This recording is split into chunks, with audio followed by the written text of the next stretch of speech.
Graça e paz, seja bem-vindo ao canal Defensores. Eu sou o professor Paulo Cristiano e hoje nós vamos falar sobre uma coisa bem curiosa envolvendo os adventistas do sétimo dia. Mas antes, porém, eu quero citar aqui uma frase muito famosa do pastor Ezequias Soares, grande apologista brasileiro, escreveu diversos livros sobre testemunhas de Jeová, refutando as heresias das testemunhas de Jeová. E ele dizia em alguns livros de apologética que ele escreveu, obras suas, que o maior inimigo do falso profeta é o tempo. Dê tempo ao tempo e as falsas profecias serão desmascaradas. Isso aconteceu com as testemunhas de Jeová, com os mormons, com espíritas e também, claro, com os adventistas do sétimo dia. Esse livro que você está vendo aí, O Grande Conflito, é um livro considerado inspirado pela profetisa dessa seita, chamada Ellen G. White. Segundo os adventistas, e ela mesma, ela recebeu a inspiração de Deus, e a mesma inspiração que os autores bíblicos tiveram para escrever tanto o Antigo quanto o Novo Testamento, ela teve para escrever esse grande conflito. Mas é claro, esse livro foi desmascarado como um plágio bem grosseiro mesmo. Hoje ninguém, nem mesmo os adventistas negam isso. Aliás, foi dentro dessa própria igreja que começou-se a duvidar dessa inspiração de Ellen White e foram atrás e descobriram que ela plagiou muito. Mas não é sobre plágio que eu quero falar.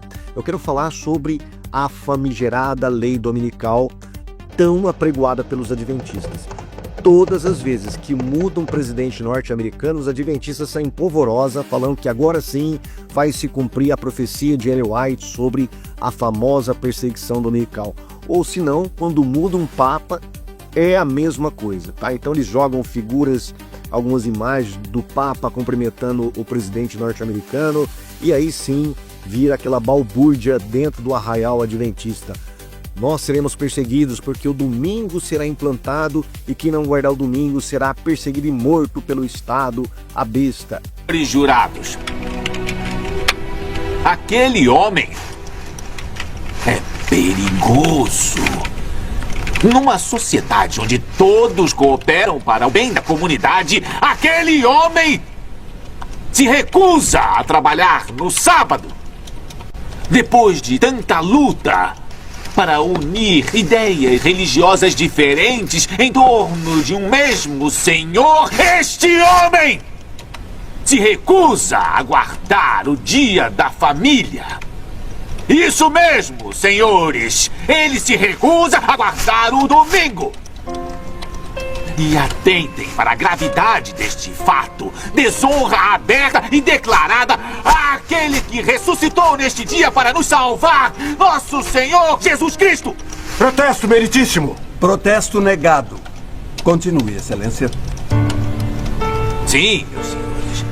Ele desobedece àquele que recebeu ordem do Deus, do nosso Senhor Altíssimo, para mudar o dia do repouso do sétimo dia para o primeiro dia da semana. E todos aceitam isso, todos. Então, por que não ele? A primeira besta seria Roma, a Roma papal, o papado. A segunda besta, que dá autoridade para a primeira besta, seria dos Estados Unidos, junto com as igrejas protestantes.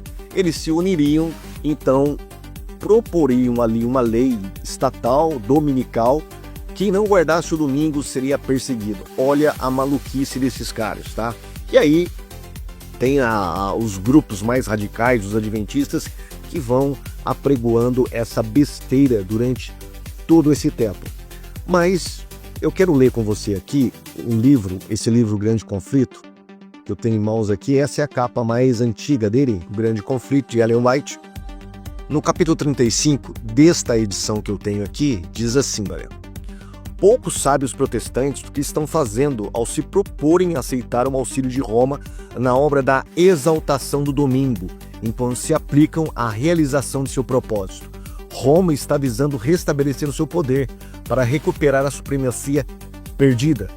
Estabeleça-se nos Estados Unidos o princípio de que a igreja possa empregar ou dirigir o poder do Estado, de que as observâncias religiosas possam ser impostas pelas leis seculares. Em suma, que a autoridade da igreja e do Estado devem dominar a consciência e Roma terá assegurado o triunfo nesse país. Ou seja, Roma, então, juntamente com os Estados Unidos, irá propor um princípio de lei secular para a observância religiosa do domingo. E aí, Roma vai dominar, né? Agora, a ironia do destino. Pois é, estou aqui, eu vou passar para você aqui, estou aqui no site da Casa Branca, e ontem, dia 1º de maio, o presidente Donald Trump anunciou que membros da Comissão de Liberdade Religiosa seriam empossados, né? Hoje, diz o artigo aqui, o presidente assinou uma ordem executiva que estabelece a Comissão de Liberdade Religiosa durante o evento do Dia Nacional de Oração do Rosengarten. O presidente Trump designou as seguintes pessoas para servir na Comissão de Liberdade Religiosa. Olha, liberdade religiosa, né? Então nós temos aqui uma dupla discrepância ou contradição enorme nessa falsa profecia. E eu vou falar o porquê. O primeiro membro aqui como presidente é um político, tá? Político norte-americano. O segundo é que nos chama a atenção. Dr. Ben Carson, ele é um vice-presidente. Saindo da pobreza para se tornar um dos neurocirurgiões pediátricos mais renomados do mundo, Dr. Ben Carson atuou como secretário de Habitação e Desenvolvimento Urbano durante o primeiro governo Trump. O Dr. Carson é o fundador do American Cornerstone Institute. Seu livro mais recente, The Heroes Fight, descreve o que precisa ser feito para restaurar os fundamentos da família nos Estados Unidos. Sabe quem é o Dr. Ben Carson? Um adventista do sétimo dia. Que ironia do destino, né? Um adventista fazendo conluio com tanto a primeira besta, como a segunda besta. Por que eu falo a primeira besta? Aqui nós temos outras figuras, olha. O Hunt Anderson, que é um outro político, Bispo Robert Barron, autor, palestrante e teólogo. Bispo Robert Barron alcança milhões de pessoas em todo o mundo por meio do seu ministério Word on Fire, uma organização sem fins lucrativos de mídia católica e, por que não dizer, antiprotestante, tá? E aí outros políticos, tal, também religioso. Outro cardeal católico também, bispo católico dos Estados Unidos, o pastor Frank Graham, filho do Billy Graham. E depois nós temos aqui embaixo, nós temos um rabino e uma pastora, Paula White, muito famosa nos Estados Unidos, de linha conservadora, de direita e tal. E aí nós temos adventistas, protestantes, judeus e políticos, todos eles envolvidos numa lei que irá propor liberdade religiosa nos Estados Unidos, né? Pois é, parece que os adventistas estão fazendo parte da profecia de Ellen White, né? Que curioso, que ironia do destino, né? Um adventista fazendo parte de algo que é para a liberdade religiosa, mas ao mesmo tempo se unindo a tal primeira e segunda bespa, se unindo às forças estatais, né, junto com forças religiosas. Que ironia, né? Muito bem. O que dirão os adventistas do sétimo dia sobre isso? Que Carson, ele apostatou da fé? Que Carson é ignorante em relação às profecias de Ellen White?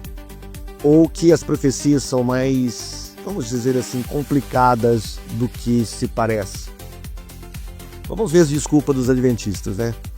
O caso é que isso aqui é uma vergonha.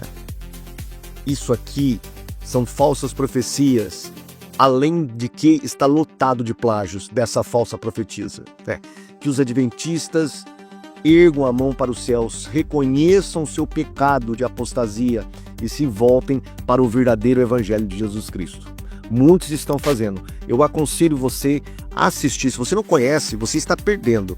Assista o canal para que possamos. O canal do nosso irmão Rodrigo Custódio, ex-adventista, onde ele está fazendo um trabalho maravilhoso de expor os erros, as falcatruas, a corrupção e principalmente as heresias desta igreja, juntamente com a sua falsa profetisa. Eu vou deixar aqui na descrição do link, tá? do vídeo, aliás, e você pode acessar o canal dele, ok? Fica com Deus e até o próximo vídeo. se assim o senhor permitir. Tchau.